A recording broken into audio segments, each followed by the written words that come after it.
Halo semuanya, selamat datang di podcast yang hari ini bersama aku Sabila Anastasia dari kelas HPI 6C. Di sini kita bakal ngobrolin topik yang super penting banget tapi sering juga disalahpahamin sama orang, yaitu tentang HAM dan gender. Ya nanti ada dari konsep dasarnya, ada sejarahnya, ada gimana aturannya di dunia internasional dan juga Indonesia, sampai gimana isu ini menyentuh kehidupan kita sehari-hari, mulai dari ranah keluarga, sekolah, politik, dan juga di budaya kita. Langsung saja kita masuk ke konsep yang pertama, yaitu konsep dasar dari HAM itu sendiri, yaitu merupakan hak asasi manusia. Jadi HAM itu adalah hak yang melekat pada setiap manusia sejak dia lahir, yang bukan dikasih sama negara atau juga dikasih sama pemerintah, tapi emang udah ada dari sananya. Karena kita adalah manusia yang diciptakan oleh Tuhan. Para ahli sendiri juga punya cara untuk mengartikan konsep HAM itu sendiri, mulai dari Scott Davidson yang misalnya mengatakan bahwa HAM itu lahir dari tradisi hukum alam, yang intinya ada aturan yang lebih tinggi dari aturan manusia biasa. Kemudian ada K. Bertens yang menambahkan juga bahwa HAM itu punya dimensi teoritis yang perlu dikuatkan lewat ilmu hukum. Kemudian ada juga Adnan Buyung Nasution yang mengatakan lebih to the point lagi mengenai HAM, yang merupakan hak yang tidak bisa dicabut oleh siapapun. Nah, di Indonesia, HAM diakui secara resmi di pasal 28 I UUD 1045 setelah amandemen dan juga di Undang-Undang Nomor 39 Tahun 99 tentang HAM. Di sana disebutkan bahwa HAM itu mencakup hak hidup, hak bebas dari penyiksaan, hak beragama, hak bebas dari perbudakan, dan semua itu tidak bisa dikurangi dalam keadaan apapun. Ya intinya, HAM itu adalah universal, melekat, dan tidak bisa dirampas. Kemudian yang kedua kita akan membahas tentang prinsip HAM, yaitu yang pertama, prinsipnya adalah universalitas, yang artinya HAM itu berlaku untuk semua orang di seluruh dunia tanpa terkecuali. Kemudian yang kedua ada indivisibilitas, di mana semua hak itu setara dan tidak bisa dipilih-pilih. Kemudian yang ketiga ada interdependensi, yaitu hak satu sama lain saling bergantung. Jadi nggak bisa punya hak kerja kalau hak pendidikannya tidak dijamin juga. Kemudian yang keempat ada saling terkait, yang dimana kalau satu hak itu menguat maka hak yang lainnya juga akan menguat. Kemudian yang kelima ada kesetaraan, di mana semua orang diperlakukan sama di depan hukum, termasuk perempuan, difabel, dan kelompok marginal. Kemudian yang keenam ada non-diskriminasi, di mana tidak boleh ada perlakuan beda antara ras, gender, agama, atau apapun.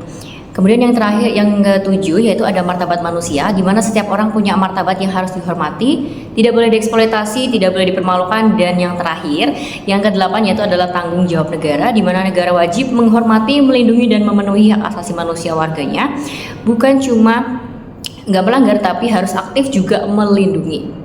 Kemudian yang ketiga kita masuk kepada konsep dasar dari gender, yang mana yang pasti bikin orang-orang itu agak bingung ya. Jadi gender itu beda dengan jenis kelamin, dimana kadang orang mikirnya tuh beda ya, gender dimana orang itu mikirnya sama tapi padahal itu beda. Jenis kelamin itu adalah biologis yang diberikan oleh Tuhan, yang bersifat kodrati yang tidak bisa diubah. Sedangkan kalau gender itu adalah konstruksi sosial, artinya dibentuk oleh masyarakat, budaya, tradisi, dan bisa berubah dari waktu ke waktu, dari tempat ke tempat. Kata gender pertama kali diperkenalkan oleh Robert Stoller tahun 1968 dan dikembangkan oleh Anne Walkley pada 1972 sebagai konstruksi sosial yang dibangun oleh budaya manusia. Contoh simpelnya seperti perempuan dibilang harus lemah lembut dan ngurusin rumah, sedangkan laki-laki dibilang harus kuat dan cari nafkah. Ini bukan soal kodrat tapi melainkan konstruksi sosial. Setelah karena konstruksi sosial dia bisa berubah, bisa dipertanyakan, bisa diubah, tapi kita sering banget nyampur adukin antara gender sama jenis kelamin tadi. Nah itu akar dari banyak banget ketidakadilan yang terjadi antara perbedaan dari gender. Kemudian yang keempat kita akan membahas tentang sejarah dan aliran feminisme. Kalau gender sudah kita pahamin tadi, sekarang kita masuk ke gerakan yang lahir dari ketidakadilan gender itu sendiri, di mana feminisme. Feminisme itu adalah gerakan sosial sekaligus aliran pemikiran yang berjuang untuk kesetaraan hak antara perempuan dan laki-laki di segala bidang, mulai dari sosial, politik, ekonomi, hukum, dan juga pendidikan.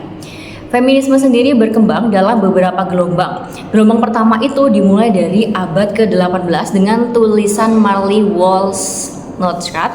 Fokusnya yaitu hak pendidikan dan hak pilih perempuan, di mana mereka berjuang supaya perempuan itu bisa sekolah dan juga bisa ikut pemilu. Kemudian yang gelombang kedua di tahun 1960-an, di mana gelombangnya bersifat lebih radikal, yang fokusnya sudah ke isu domestik, seksualitas, kekerasan, dan relasi kuasa antara laki-laki dan perempuan, dengan slogan terkenalnya The Personal of Political. Kemudian gelombang ketiga akhir yaitu di tahun 1980-an sampai 1990-an, yang bersifat lebih inklusif, di mana mengakui keberagaman identitas perempuan, mulai dari ras, kelas, etnis, orientasi seksual, dan gak ada lagi satu suara perempuan karena perempuan itu beragam. Nah, selain gelombang ada juga berbagai aliran dari feminisme.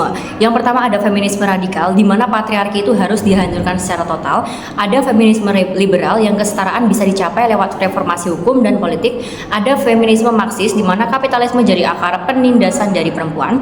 Ada feminisme sosialis, gabungan dari marxis dan radikal.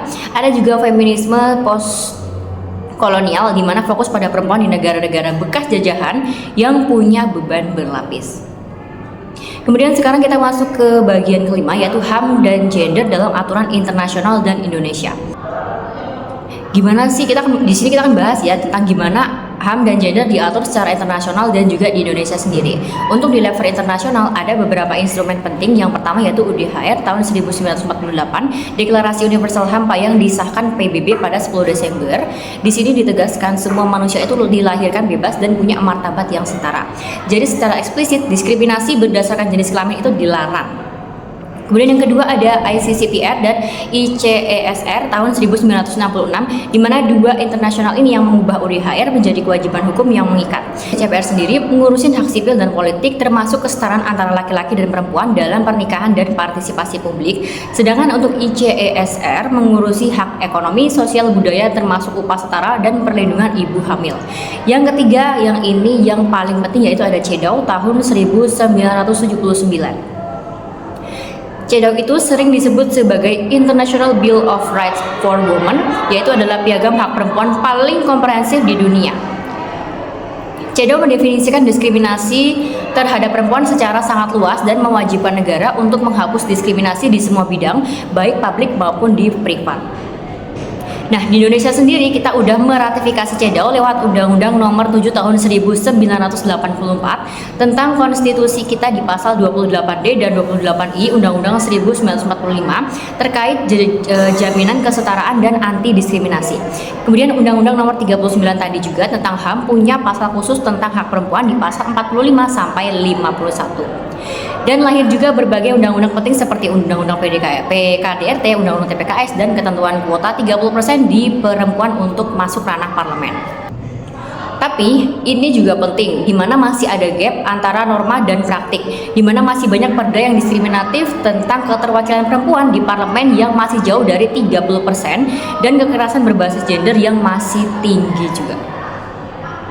Kemudian sekarang kita masuk ke bagian 6, yaitu HAM dan gender dalam perspektif agama. Sekarang topik yang super menarik dan juga sensitif seperti yang aku sebut tadi, di mana HAM dan gender kita lihat dari perspektif agama. Semua agama besar pada dasarnya menjunjung tinggi martabat manusia, tapi interpretasinya bisa berbeda-beda. Dalam Islam, kesetaraan manusia itu ditegaskan di Al-Quran surat Al-Hujurat ayat 13, bahwa yang membedakan kemuliaan seseorang di sisi Allah hanyalah ketakwaan, bukan jenis kelamin. Di mana konsep makosid syariah pun menekankan perlindungan terhadap jiwa, akal, keturunan, agama, dan juga harta tanpa membedakan gender. Dalam Kristen Protestan ada beberapa konsep. Yang pertama salah satunya yaitu Imago Dei, di mana manusia diciptakan menurut gambar Allah. Galatia 28 yang mengatakan bahwa dalam Kristus tidak ada lagi perbedaan laki-laki dan perempuan, meski beberapa didominasi masih membatasi peran perempuan dalam kepemimpinan gereja. Dalam Katolik, martabat manusia bersifat universal, di mana ditegaskan dalam dokumen Konsili Vatikan II. Tapi gereja Katolik masih mempertahankan posisi bahwa jabatan imamat hanya untuk laki-laki. Sedangkan dalam agama Buddha, semua manusia punya potensi yang sama untuk mencapai pencerahan. Kemuliaan yang ditentukan itu bukan dari jenis kelamin, tapi oleh kebijaksanaan dan moralitas itu sendiri. Kesimpulannya, agama dan HAM sebenarnya tidak bertentangan secara mendasar. Yang sering bermasalah hanya interpretasi patriarkal terhadap teks-teks agama dan bukan esensi dari agamanya itu sendiri tadi. Kemudian yang ketujuh, kita masuk pada konsep HAM dan gender dari dalam pendidikan. Kita semua tahu bahwa pendidikan itu penting, tapi tahukah kalian kalau pendidikan juga jadi arena ketidakadilan gender yang sangat nyata? Hak atas pendidikan dijamin di pasal 26 UDHR tahun 1948, di mana setiap orang berhak atas pendidikan tanpa terkecuali di Indonesia, dan diperkuat dengan Undang-Undang 45 pasal 31 dan Undang-Undang Sistem Pendidikan Nasional. Tapi realitasnya masih ada kesenjangan, di mana banyak daerah anak perempuan masih lebih sering putus sekolah karena nikah dini, karena beban domestik, karena persepsi bahwa perempuan itu tidak perlu sekolah tinggi. Ada juga bias gender dalam kurikulum, di mana buku pelajaran yang menggambarkan perempuan selalu jadi ibu rumah tangga, laki-laki selalu mencari nafkah. Yang mana ini terlihat bukan cuma masalah budaya, ini adalah masalah sistemik, di mana kelemahan regulasi, minimnya representasi perempuan dalam kepemimpinan pendidikan, dan infrastruktur yang belum ramah untuk perempuan. Solusinya yaitu adalah reformasi kurikulum yang sangat sensitif gender, perlindungan dari pernikahan dini, dan penguatan akses perempuan ke pendidikan di daerah terpencil, yang semuanya nanti merupakan bagian dan juga bukan kemewahan, tapi memang kewajiban dari HAM untuk dipenuhi oleh suatu negara. Sekarang kita masuk ke bagian nomor 8, yaitu HAM dan gender dalam politik. Nah, teman-teman, tadi kita udah banyak bahas banget ya. Sekarang kita masuk ke yang politik nih, di mana faktanya perempuan juga masih sangat di underpresent di politik Indonesia. Meskipun ada aturan kuota 30% tadi keterwakilan perempuan dalam sebuah parlemen, di mana dalam praktiknya tentunya masih jauh dari angka tersebut ya. Kenapa? Karena ada banyak hambatan. Ada hambatan langsung, di mana perempuan kurang percaya diri, kurang sumber daya finansial, dan juga kurang pendidikan politik. Ada juga hambatan mendasar, yaitu di mana budaya maskulin dalam partai politik, sistem kepemiluan yang kurang berpihak pada perempuan. Ada juga hambatan struktural, di mana patriarki publik yang menganggap politik itu adalah hanya urusan laki-laki. Kemudian ada juga hambatan psikologis, di mana perempuan sering dianggap harus pilih antara karir politik atau keluarga. Tapi tentunya tetap ada juga peluang yang untuk pemilu, di mana sudah diatur dalam Undang-Undang Pemilu, ada atur kuota tadi sebanyak 30%. Inpres nomor 9 tahun 2000 tentang pengarustamaan gender mendorong perspektif gender dalam kebijakan publik, dan survei UNDP yang menunjukkan bahwa 75% responden mendukung kuota gender untuk perempuan di ranah politik. Jadi kesetaraan gender dalam politik bukan soal kasihan perempuan, tapi ini soal demokrasi yang representatif. Kalau setengah populasi tidak terwakili, demokrasi berarti belum utuh. Nah, sekarang kita masuk ke bagian nomor 9 tentang HAM dan gender dalam ranah keluarga. Keluarga sendiri adalah institusi terkecil dalam sebuah masyarakat, tapi justru jadi tempat ketidakadilan gender yang paling sering terjadi dan paling sulit untuk diidentifikasi. Dalam keluarga yang patriarki, laki-laki dianggap pemimpin utama, sedangkan perempuan bertanggung jawab hanya atas ranah domestik. Dan ini melahirkan berbagai bentuk ketidakadilan. Yang pertama ada marginalisasi, di mana perempuan dibatasi aksesnya.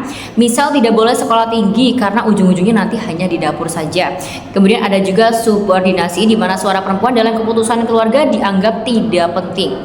Kemudian ada stereotip, di mana perempuan dilabeli lemah dan juga emosional, dan tugasnya hanya urus rumah tangga saja. Ada juga beban ganda, di mana perempuan bekerja di luar tapi pulang ke rumah masih harus kerjakan semua urusan domestik sendirian.